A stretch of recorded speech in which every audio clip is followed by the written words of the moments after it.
out in western Nebraska now, pretty far western Nebraska. There'll be more videos about this trip in chronological order with my other videos, but I felt the need to make this video right now, which is basically just a thanks or a thank you or just an acknowledgement of appreciation, maybe, for somebody in my life who's no longer in my life. Now, to be fair, he hasn't been in my life for most of my life, but he had a huge impact on my life.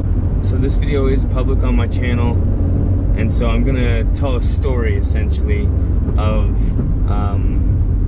this person that I'm very thankful for. I don't actually know all that much about Dave Pederson. I was 2 years old, or maybe a little less than 2 years old, maybe a year and a half, when we moved to Florida. And just so that you guys kind of get an idea, I was a very rowdy child. I was absolutely obnoxious. I was not an easy child to raise, and my parents, you know, did the best they could. And my dad was a pastor, so obviously we went to church every week. At church, I was, you know, a very, very rowdy little boy. I was just not well behaved. I was very fidgety. I was very distracted and very distracting during the church service. And so there was a wise older man named David Pederson who basically reached out and said, hey, why don't you come draw pictures with me? So I went and I sat with him during church every week and drew pictures. And that's what we did. And he taught me how to draw.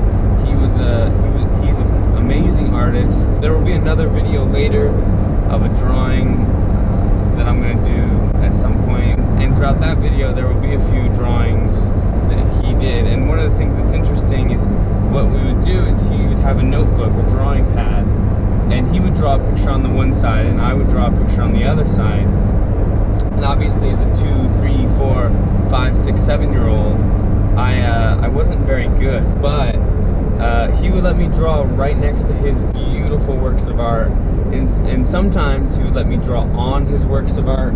Sometimes he would sign his name under my work, my little masterpieces, and so it was this fun, playful thing that he and I would do, where we would work together to make art. I learned a lot from him, and realistically, there aren't very many other artists that have ever influenced my art and my drawing. And the reason is pretty simple. It's just that I'm a very difficult person to teach. It's very hard to teach me anything because you have to earn my respect, and maybe that's always been the case. But at least as an older kid and a younger adult, I was always very hard to teach because teachers had to go through a process with me of earning my respect. My respect does not, nobody gets my respect, you earn my respect. When it comes to art, he's basically the only person who's ever really taught me very much. Most of my philosophy of drawing, most of my philosophy of art in general has never changed since what he taught me, since I was a very little kid. And that's because, like, I don't know how to describe it, but it's a deeply ingrained part of me now to express myself through whatever avenues of art I have. It's always been a therapeutic thing for me, and during difficult times in my life, it's always been a very important part of my life, and it's gotten me through a lot. And you know, he and I were only together in proximity, in closeness, until the age of 7 when we moved away from Florida. But he and his art have lived on through a lot of my drawings and my art. And in fact, I still have one of the notebooks from when I was a little kid that he and I shared. And I think it might have been the first notebook that was actually mine rather than his that we were drawing in. And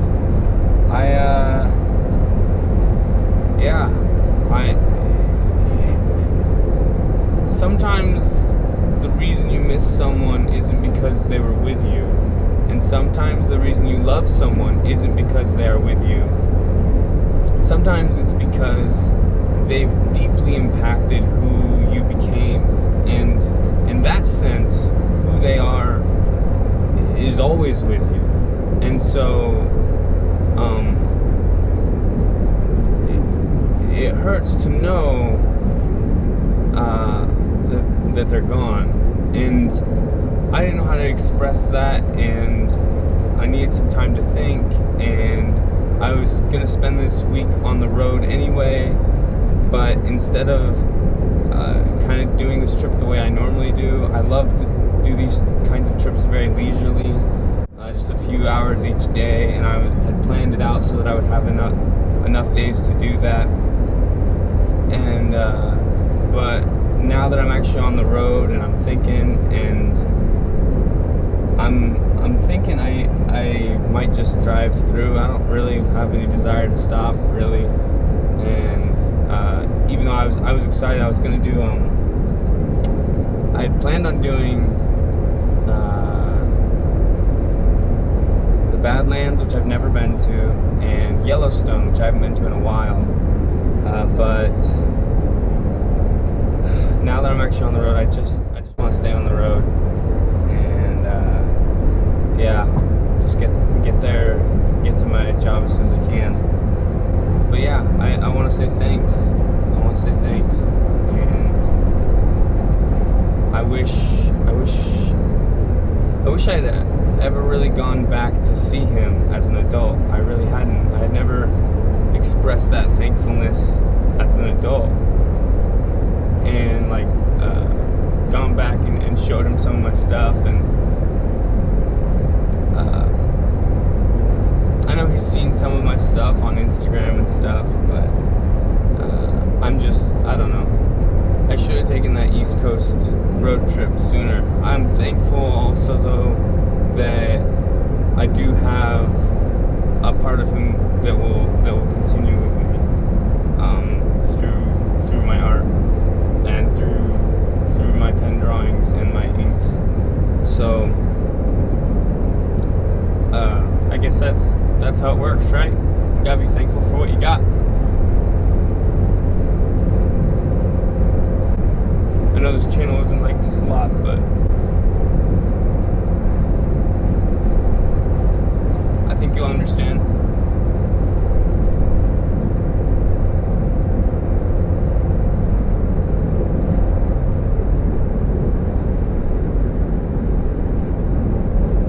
Yeah, I think you'll understand.